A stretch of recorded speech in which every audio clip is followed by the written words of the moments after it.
सियावर रामचंद्र की जय, पवन सुत हनुमान की जय, उमापति महादेव की जय। जय जय श्री राधे। आज श्री रामचरितमानस के उत्तर कांड में श्री राम जी का प्रजा को उपदेश, श्री राम गीता, पूर्ववासियों की कृतज्ञता, यही सुनाने वाली हूँ। राधे राधे। सुनहु असंतन केर शुभाओ, भूले हु संगति करियन काओ, तिन कर संग सदा दुखदाई, जिमि कपिलहि घायल हर आई। अब असंतों दुष्टों का स्वभाव सुनो, कभी भूल कर भी उनकी संगति नहीं करनी चाहिए। उनका संग सदा दुख देने वाला होता है। जैसे हर हाई बुरी जाति की गाय कपिला सीधी और दुधार गाय को अपने संग से नष्ट कर डालती है। खलन हृदय अति ताप विशेषी, जरहि सदा पर संपत्ति देखी, जह कहूँ निंदा सुनहि पराई, हर सही मन हूँ परिनिधि पाई। दुष्टों के हृदय में बहुत अधिक संताप रहता है। वे पराई संपत्ति सुख देखकर सदा जलते रहते हैं। वे जहाँ कहीं दूसरे की निंदा सुन पाते हैं वहाँ ऐसे हर्षित होते हैं मानो रास्ते में बड़ी निधि खजाना पाली हो। काम क्रोध मद लोभ परायण, निर्दय कपटी कुटिल मलायन, बयरु अकारण सब काहू सो, जो कर हित अनहित ताहू सो।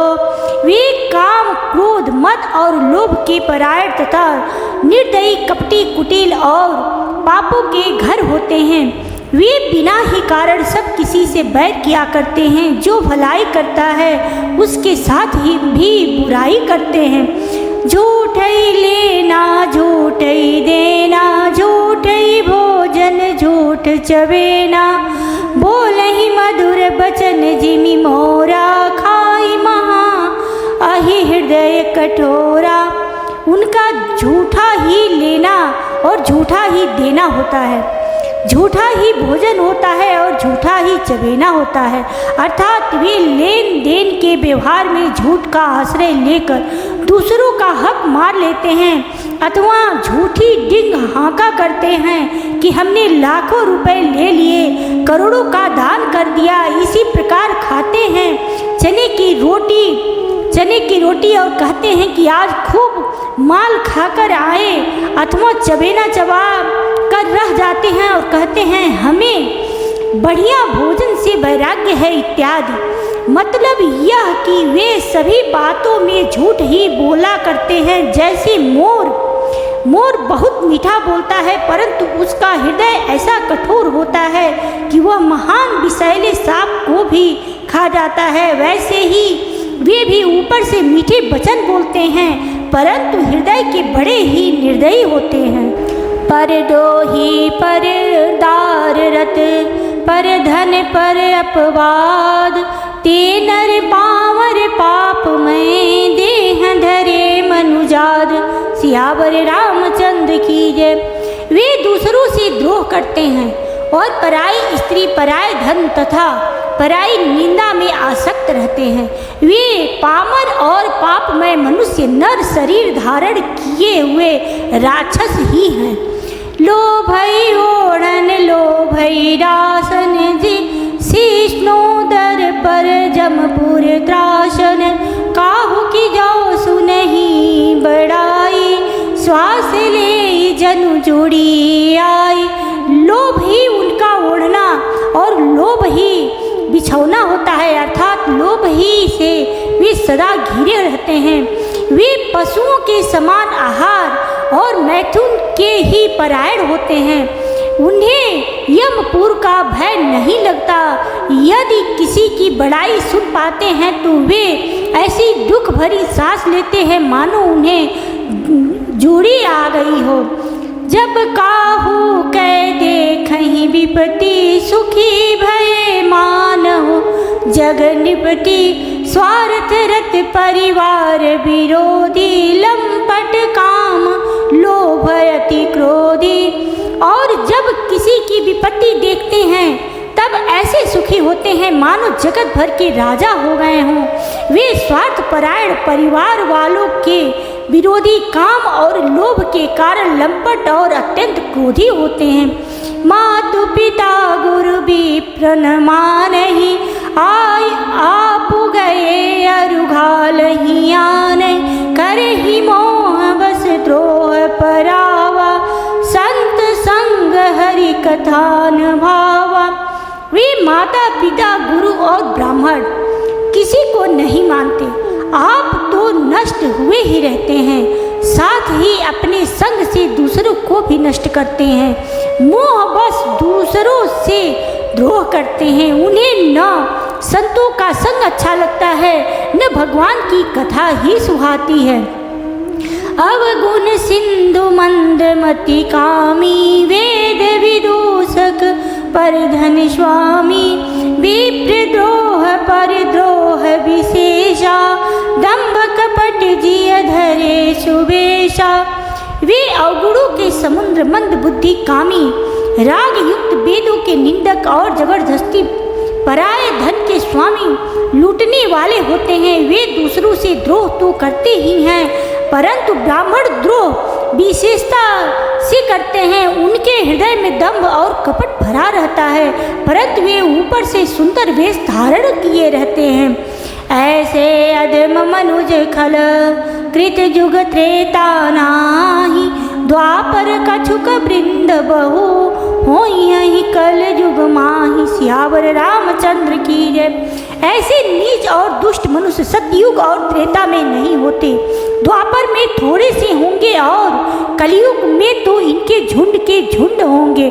पर हित सरिस धर्म नहीं भाई, पर पीड़ा सम नहीं अधमाई।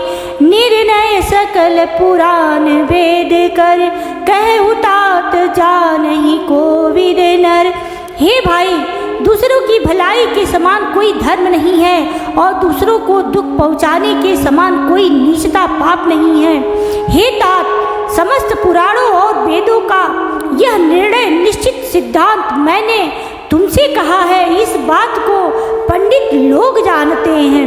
नर शरीर धरि जे पर पीरा, करहित सहहि महाभव भीरा। करहि मोह बस नर अघनाना, स्वार्थ रत परलोक निशाना। मनुष्य का शरीर धारण करके जो लोग दूसरों को दुख पहुंचाते हैं, उनको जन्म मृत्यु के महान संकट सहने पड़ते हैं। मनुष्य मोह बस स्वार्थ परायण होकर अनेकों पाप करते हैं, इसी से उनका परलोक नष्ट हुआ रहता है। काल रूप दिन कह मैं भ्राता, शुभ अरु अशुभ कर्म फलदाता। अस विचारी जे परम सयाने, भजहि मोह संसृत दुख जाने। हे भाई, मैं उनके लिए काल रूप भयंकर हूँ और उनके अच्छे और बुरे कर्मों का यथा योग्य फल देने वाला हूँ। ऐसा विचार कर जो लोग परम चतुर हैं, वे संसार के प्रवाह को दुख रूप जानकर मुझे ही भजते हैं। त्याग ही कर्म शुभाशुभदायक, भजहि मोहि सुर नर मुनि नायक। संत असंतन के गुण भासे, तेन परहि भव जिन लखी राखे। इसी से वे शुभ और अशुभ फल देने वाले कर्मों को त्याग कर देवता, मनुष्य और मुनियों के नायक मुझको भजते हैं। इस प्रकार मैंने संतों और असंतों के गुण कहे। जिन लोगों ने इस गुणों को समझ रखा है, वे जन्म मरण के चक्करों में नहीं पड़ते। सुनहु तात माया कृत, गुण अरु दोष अनेक। गुण यह भयन देखियहि, देखिए सो अविवेक। सियावर रामचंद्र की जय। हे तात सुनो, माया से रचे हुए ही अनेक सब गुण और दोष हैं, इनकी कोई वास्तविक सत्ता नहीं है। गुण विवेक इसी में है कि दोनों ही न देखे जाए, इन्हें देखना ही अविवेक है। श्रीमुख बचन सुनत सब भाई, हर से प्रेम न हृदय समाई। करहि विनय अति बार ही बारा, हनुमान ही हर्षय अपारा। भगवान के श्रीमुख से ये वचन सुनकर सब भाई हर्षित हो गए। प्रेम उनके हृदय में समाता नहीं, वे बार बार बड़ी विनती करते हैं। विशेषकर हनुमान जी के हृदय में अपार हर्ष है। पुनि रघुपति निज मंदिर गए, यही विधि चरित करत नित नए। बार बार नारद मुनि आवहि, चरित पुनीत राम के गावहि। तदंतर श्री रामचंद्र जी अपने महल को गए। इस प्रकार वे नित्य नई लीला करते हैं। नारद मुनि अयोध्या में बार बार आते हैं और आकर श्री राम जी के पवित्र चरित्र गाते हैं। नित्य नव चरित देखि मुनि जाहि, ब्रह्मलोक सब कथा कहाहि। सुनि बिरंचि अतिशय सुख मानहि, पुनि पुनि तात करहु गुण गानहि। मुनि यहाँ से नित्य नए नए चरित्र देखकर जाते हैं और ब्रह्मलोक में जाकर सब कथा कहते हैं। ब्रह्मा जी सुनकर अत्यंत सुख मानते हैं और कहते हैं, हे तात, बार बार श्री राम जी के गुणों का गान करो। सनकादिक नारद ही सराहि, यद्यपि ब्रह्मा निरत मुनि आवहि। सुनि गुण गान समाधि विसारी, सादर सुनहि परम अधिकारी। सनकादि मुनि नारद जी का सराहना करते हैं। यद्यपि वे सनकादि मुनि ब्रह्मनिष्ठ हैं, परंतु श्री राम जी का गुणगान सुनकर वे भी अपनी ब्रह्म समाधि को भूल जाते हैं और आदर पूर्वक उसे सुनते हैं। वे राम कथा सुनने के श्रेष्ठ अधिकारी हैं। जीवन मुक्त ब्रह्म पर चरित सुनहि तजि ध्यान, जे हरि कथान करहि रति, तिनके ही पाषाण। श्यावर रामचंद्र की जय।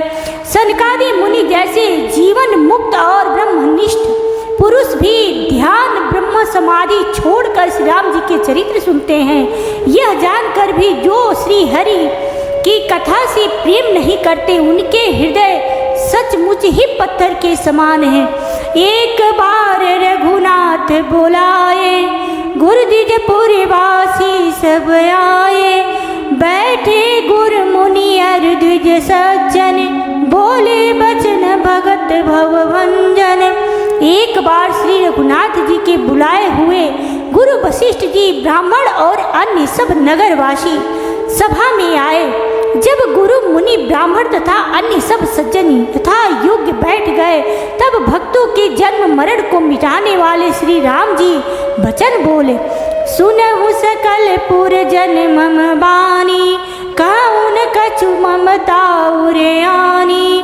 नहीं अनीति नहीं कछु प्रभुताई, सुनहु करहु जो तुम ही सुहाई। हे समस्त नगरवासियों, मेरी बात सुनिए। यह बात मैं हृदय में कुछ ममता लाकर नहीं कहता हूँ, न अनीति की बात कहता हूँ और न इसमें कुछ प्रभुता ही है। इसलिए संकोच और भय छोड़कर ध्यान देकर मेरी बातों को सुन लो और फिर यदि तुम्हें अच्छी लगे तो उसके अनुसार करो। सोई सेवक प्रियतम मम सोई, मम अनुशासन माने जोई। जो अनीति कछु भाषो भाई, तो मोहि बर जहु भय बिसराई। वही मेरा सेवक है और वही प्रियतम है जो मेरी आज्ञा माने। हे भाई, यदि मैं कुछ अनीति की बात कहूँ तो भय भुलाकर बेखट के मुझे रोक देना। बड़े भाग मानुष तनु पावा, सुर दुर्लभ सब ग्रंथ ही गावा। साधन धाम मोक्ष कर द्वारा, पाइन जे परलोक संवारा। बड़े भाग्य से यह मनुष्य शरीर मिला है। सब ग्रंथों ने यही कहा है कि यह शरीर देवताओं को भी दुर्लभ है, कठिनता से मिलता है। यह साधना का धाम और मोक्ष का दरवाजा है। इसे पाकर भी जिसने परलोक न बना लिया, सो परत्र दुख पावई। सिर धुनि धुनि पछिताई, काल ही कर्म ही ईश्वर ही, मिथ्या दोष लगाई। सियावर रामचंद्र की जय। वह परलोक में दुख पाता है, सिर पीट पीट कर पछताता है तथा अपना दोष न समझकर काल पर, कर्म पर और ईश्वर ईश्वर पर मिथ्या दोष लगाता है। यही तन कर फल विषयन भाई, स्वगरु स्वल्पंत दुखदाई। नर तनु पाई विषय मन देही, पलटी सुधा दे सठ विष लेही। हे भाई, इस शरीर के प्राप्त होने का फल विषय भोग नहीं है। इस जगत के भोगों को तो बात ही क्या, स्वर्ग का भोग भी बहुत थोड़ा है और अंत में दुख देने वाला अंत। अतः जो लोग मनुष्य शरीर पाकर विषयों में मन लगा देते हैं, वे मूर्ख अमृत को बदलकर विष ले लेते हैं। ताहि कबहु भल कहीं न कोई, गुंजाग्रह परस मनि खोई। आकर 4,84,84, जोनि भ्रमत यह जीव अविनाशी। जो पारस मणि को खोकर बदले में घूंघची ले लेता है, उसको कभी कोई भला बुद्धिमान नहीं कहता। यह अविनाशी जीव अंडज, स्वेदज, जरायुज और उद्विज 4 खानों और 84 लाख योनियों में चक्कर लगाता रहता है। फिरत सदा माया कर प्रेरा, काल कर्म स्वभाव गुण घेरा। कब हुक कर करुणा नर देही, देते ईश बिनु हेतु स्नेही। माया की प्रेरणा से काल कर्म स्वभाव और गुण से घिरा हुआ इनके बस में हुआ यह सदा भटकता रहता है। बिना ही कारण स्नेह करने वाले ईश्वर कभी विरले ही दया करके इसे मनुष्य का शरीर देते हैं। नर तनु भव बारिधि कहूँ बेरो, सन्मुख मरुत अनुग्रह मेरो। करण धार सदगुरु दृढ़ नावा, दुर्लभ साज सुलभ करि पावा। यह मनुष्य शरीर भव सागर से तारने के लिए बेड़ा जहाज है। मेरी कृपा ही अनुकूल वायु है। सदगुरु इस मजबूत जहाज के कर्णधार खेने वाले हैं। इस प्रकार दुर्लभ कठिनता से मिलने वाले साधन सुलभ होकर भगवत कृपा से सहज ही उसे प्राप्त हो गए हैं। जो न तरे भव सागर नर समाज सपाय, सोकृत निंदक मंदमती। आत्मा हन गति जाय, सियावर रामचंद्र की जय। पवन सुत हनुमान की जय। उमापति महादेव की जय। जय जय श्री राधे। जो मनुष्य ऐसे साधन पाकर भी भव सागर से न तरे, वह कृतज्ञ और मंद बुद्धि है और आत्महत्या करने वाले की गति को प्राप्त होता है। जय जय श्री राधे। अब मैं कल सुनाऊंगी। राधे राधे।